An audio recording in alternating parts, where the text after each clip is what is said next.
నమస్తే అండి, నేను మీ దేవరకొండ ఉమా. డిసెంబర్ మాస ఫలితములు. డిసెంబర్ మాసంలో ఏ గ్రహాల వల్ల ఏ రాశుల వాళ్ళకి ఏ విధంగా ఉండబోతోంది, ద్వాదశ రాశుల మీద గ్రహ సంచారం ఏ విధమైన ఫలితాలు చూపించబోతోంది, ఎలాంటి విషయాల్లో జాగ్రత్తగా ఉండాలి, ఎలాంటి విషయాల్లో వాళ్ళకి రాజయోగం పట్టబోతోంది, అసలు ఎన్ని గ్రహాలు అనుకూలిస్తున్నాయి, ఎవ్రీథింగ్ అన్నీ కూడా ఈరోజు మనం తెలుసుకునే ప్రయత్నంలోనే గ్రహ సంచారములు ఎక్కడెక్కడ ఏ విధంగా మారుతున్నాయి, అసలు ఏ గ్రహము ఏ స్థానాల్లో ఉన్నాయి, ప్రతిదీ కూడా మనం ఫస్ట్ తెలుసుకుందామండి. నెంబర్ 1 ఏంటి అంటే గురుగ్రహ సంచారము. దేవగురుడు అయినటువంటి బృహస్పతి జూపిటర్ ప్లానెట్ కర్కాటక రాశి నుంచి మిథున రాశిలోకి సంచారం చేయడం జరుగుతోంది. ఇక్కడ కర్కాటక రాశిలో గురుడికి ఎగ్జాల్టేషన్ పీరియడ్ ఆఫ్ టైం అండి. ఈ పీరియడ్ ఆఫ్ టైంలో అతిచారం రావడం వల్ల చాలా రాశుల వాళ్ళకి మంచి రాజయోగం పట్టింది. అయితే మళ్ళా కమింగ్ బ్యాక్ ఆయన గురుడు ఏంటి అంటే మిథున రాశిలోకి రాబోతున్నారు. అయితే వక్రగతిలో ఉన్నారు. వక్రగతిలో ఉంటే గురుడు ఇంకా రెట్టింపు ఫలితాలు ఇవ్వడం జరుగుతుంది. ఇకపోతే డిసెంబర్ 17వ తారీఖున రవిగ్రహ సంచారము వృశ్చిక రాశిలోంచి ధనస్సు రాశిలోకి ప్రవేశించడం జరుగుతుంది. అయితే డిసెంబర్ 20వ తారీఖున శుక్రగ్రహ సంచారం ధనస్సు రాశిలోంచి అంటే వృశ్చిక రాశిలో సంచారం చేసేటువంటి రవి బుధ శుక్రగ్రహ సంచారాలు ధనస్సు రాశిలోకి ప్రవేశించడం జరుగుతాయన్నమాట. డిసెంబర్ 7వ తారీఖున కుజగ్రహ సంచారం ధనస్సు రాశిలోకి ప్రవేశించడం, 6వ తారీఖున బుధగ్రహ సంచారం మళ్ళా తిరిగి వృశ్చిక రాశిలోకి రావడం. సో ఈ విధంగా మారేటువంటి గ్రహ సంచారాలు డిసెంబర్ మాసంలో కనబడుతూ ఉన్నాయండి. స్థిరంగా ఉండేటువంటి గ్రహాలు మనం చూస్తే శనిగ్రహ సంచారం మీనరాశిలోనే కంటిన్యూ అవుతోంది, రాహుగ్రహ సంచారం కుంభరాశిలోనే కంటిన్యూ అవుతోంది, అయితే కేతు గ్రహ సంచారం సింహరాశిలోనే కంటిన్యూ అవుతోంది. ఈ విధంగా గ్రహ సంచారాలు గ్రహాల యొక్క స్థితిగతులు 12 రాశుల మీద ప్రభావితం చూపించబోతున్నాయి. ఈ గ్రహస్థితుల యొక్క ఆధారంగా సింహరాశి వాళ్ళకి డిసెంబర్ మాసంలో ఎన్ని గ్రహాలను కూలిస్తున్నాయి, వాళ్ళు ఎలాంటి విషయాల్లో జాగ్రత్తగా ఉండాలి మనం చూస్తే కనుక ముఖ్యంగా సింహరాశి వాళ్ళకి 3 గ్రహాలు దివ్యంగా యోగిస్తున్నాయని చెప్పొచ్చండి. చతుర్థంలో బుధ శుక్రుల యొక్క సంచారము, అదేవిధంగా లాభంలో గురుగ్రహ సంచారము. ఎప్పటి నుంచో అంటే ఆల్మోస్ట్ ఒక 2 months నుంచి వీళ్ళకి ఫైనాన్షియల్ ప్రాబ్లమ్స్ అనేటువంటివి చాలా ఇబ్బంది పెడుతూ ఉన్నాయి. గురు బలము అనేటువంటిది ఎప్పుడైతే వీళ్ళు కోల్పోయారో మనీ విషయంలో, కెరీర్ విషయంలో గ్రోత్ అనేటువంటిది లేకపోతే వివాహాది శుభకార్యక్రమాలన్నీ పోస్ట్ పోన్ అవ్వడం కానీ, సంతానాది విషయాల్లో కాస్త ఒడిదుడుకులు అనేటువంటివి చూడడం కానీ ఇలాంటివి కనబడ్డాయి. కానీ డిసెంబర్ 5వ తారీఖు దగ్గర నుంచి గురుబలం పెరిగిన తర్వాత మీరు ఉద్యోగంలో మార్పు కోసం చూస్తుంటే తప్పకుండా మీకు మార్పులు కనబడతాయి. పాజిటివ్ వేలో ముందుకు వెళ్తారు. నూతన ఉద్యోగ ప్రయత్నాలన్నీ కూడా అనుకూలిస్తాయి. ఆర్థిక మార్గాలు అనేటువంటివి పెరుగుతాయి. అంటే ఎర్నింగ్స్ అనేటువంటివి ఇంకా పెరిగే అవకాశం ఉంటుంది. మంచి రికగ్నైజేషన్ అండ్ ఫేమ్ కూడా ఖచ్చితంగా వస్తుంది. గురువు ఎప్పుడైతే అనుకూలిస్తూ ఉంటారో వివాహాది శుభకార్యక్రమాలు కానీ, సంతానాది విషయాలు కానీ అద్భుతంగా అనుకూలిస్తాయి అని చెప్పచ్చు.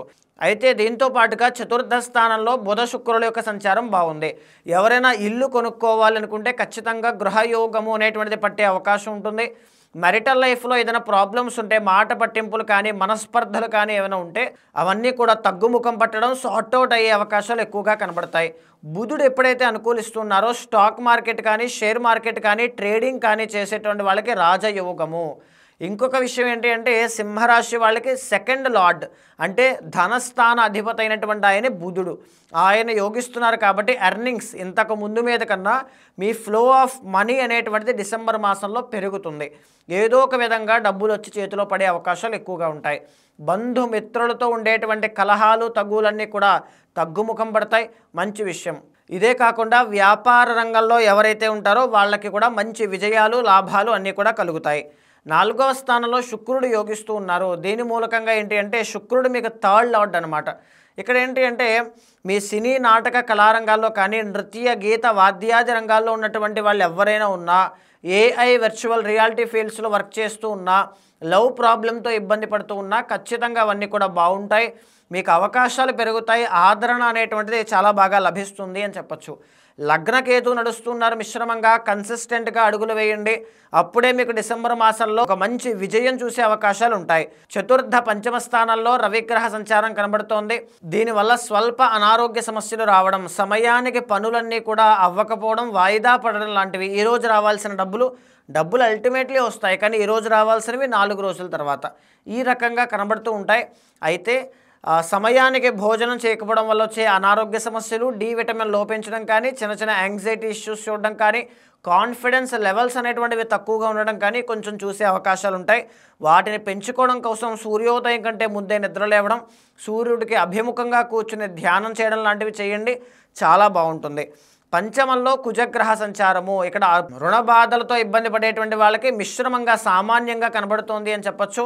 రియల్ ఎస్టేట్ వ్యాపారం కానీ కన్స్ట్రక్షన్ ఫీల్డ్లో ఉన్నటువంటి వాళ్ళకి సామాన్యంగా కనబడుతుంది అని చెప్పొచ్చు. ఇకపోతే 7th హౌస్లో రాహుగ్రహ సంచారం యథావిధిగా జరుగుతోంది. దీని మూలకంగా పార్ట్నర్షిప్లో ఎవరైతే వ్యవహారము బిజినెస్లు ఇవన్నీ చేస్తూ ఉంటారో వాళ్ళకి స్వల్పమైనటువంటి మిస్అండర్స్టాండింగ్స్ రావడం కానీ, ఎక్కడో వర్కౌట్ అవ్వడం లేదు బిజినెస్లో, ఏదో ఒక దారి తప్పామనేటువంటి ఒక ఫీలింగ్ కలగడం కానీ, ఒక అసంతృప్తి, యాంగ్జైటీ లాంటివి కలిగే అవకాశాలు ఎక్కువగా ఉంటాయండి. సింహరాశి వాళ్ళకి బాగా గుర్తుపెట్టుకోవాల్సింది ఏంటి అంటే అష్టమ శనిలో ఉన్నారు మీరు.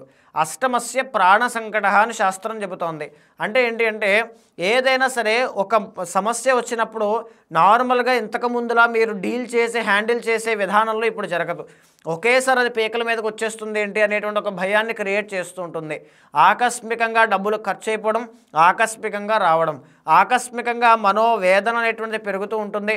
చిన్న చిన్న గాయాలు అవుతూ ఉంటాయి, ఆరోగ్య సమస్యలు వస్తూ ఉంటాయి, వాహన ప్రమాద సూచనలు కనబడుతూ ఉంటాయి. కొంచెం జాగ్రత్తగా అష్టమ శని యొక్క దోషం పోవడానికి ప్రతి శనివారము కూడా డెడికేటెడ్గా ఉదయమే నవగ్రహాల చుట్టూ ప్రదక్షిణ చేస్తూనే నీలాంజన సమాభాసం రవిపుత్రం యమాగ్రజం ఛాయా మార్తాండ సంభూతం తం నమామి శనేశ్వరం అనేటువంటి మంత్రాన్ని చదువుతూ నల్ల నువ్వులు దానంగా ఇవ్వడం, నల్ల నువ్వుల నూనెతో స్వామికి అభిషేకం చేయడం లాంటివి చేయండి.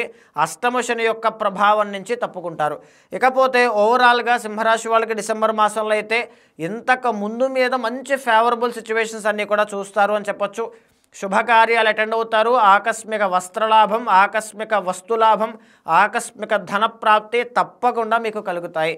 ఈ మాసం వరకు మీకు కలిసి వచ్చేటువంటి రంగు white colour, light yellow colour చాలా బాగుంటుంది. నెంబర్ 3 అనేటువంటిది బాగా అనుకూలిస్తుంది. గురువారం అనేటువంటిది అదృష్టవారంగా ఉంటుంది అని చెప్పొచ్చు. మిగతా గ్రహాలు కూడా మిశ్రమంగా సామాన్యంగానే ఉన్నాయి కాబట్టి నవగ్రహాల చుట్టూ ప్రదక్షిణ చేయడం, నవధాన్యాలు దానంగా ఇవ్వడం, నవగ్రహ శాంతి ఆచరించడం మీకు చాలా మంచి శుభ ఫలితాలు కలగజేస్తుంది. చూసారు కదండి, ద్వాదశ రాశుల వాళ్ళకి గోచార ఫలితములు డిసెంబర్ మాసంలో ఏ విధంగా కనబడుతూ ఉన్నాయో. గోచార ఫలితములు అనేటువంటివి ఏ మానవ జీవితం మీదన 40% మాత్రం వర్తిస్తూ ఉంటాయి. మిగతా 60% పర్సనల్ చార్ట్ మీద, జన్మ జాతకం మీద ఆధారపడి ఉంటుంది. కాబట్టి తప్పకుండా ముఖ్యమైన నిర్ణయాలు ఏదైనా తీసుకోవాలనుకుంటే పర్సనల్ చార్ట్ మీద ఆధారపడండి. చాలామంది ఒక గైడెన్స్ లేక వివాహం చేసుకునే సందర్భంలో కానీ, ఉద్యోగ విషయంలో కానీ, కెరియర్లో ఏ చేంజెస్ చేస్తే బాగుంటుంది అనేటువంటి విషయంలో కానీ, సంతాన విషయంలో కానీ, ఎవ్రీథింగ్ అన్ని విషయాల్లో గైడెన్స్ ఉంటే బాగుంటుందని కోరుకుంటూ ఉంటారు. అలాంటి వాళ్ళు ఎవరైనా ఉంటే మీకు కింద కనిపించిన నెంబర్కి కాల్ చేస్తే మా వాళ్ళు మీకు పూర్తి వివరాలు అందిస్తారు. మీ జాతకాన్ని చూసిన తర్వాత గోచారంతో సమన్వయం చేస్తూ ఏదైనా దోషాలుంటే శాంతి పరిహారములు ఆచరింపచేసి భగవత్ అనుగ్రహం కలిగేలా చేస్తాను.